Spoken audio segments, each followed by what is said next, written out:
Chicago, and he, believe it or not, is walking from here to Washington, D.C., and he would rather sit down, but he has to stand for 2 minutes. Here we go. Thank you, Paul.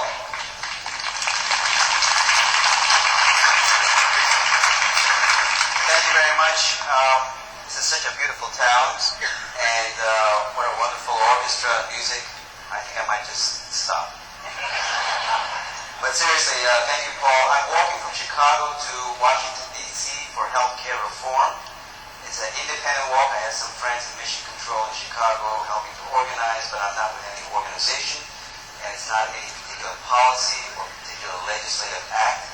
It's first of all to make a statement through my blisters and all that healthcare reform is important, and that obviously all of you know that.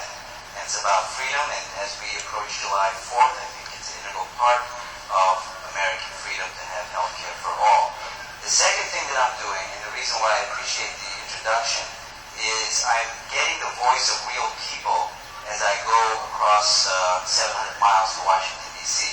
So I have this notebook here, and I write down, and then I Twitter, and I blog real stories of the hardship and suffering that I've seen, which going through Indiana, I think is a national catastrophe, and some very heartbreaking stories. So I walk sometimes with tears, not just blisters. So it's quite painful, so a real pleasure to be here.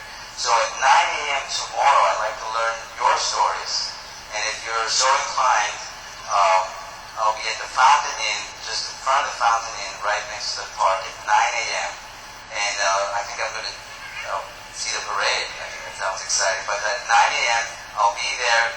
Come with your stories. I'll document them and get them out on our dispatches, on the blog, etc., and bring them to Washington so that the voice of the people, which this is, as you know, government by the people,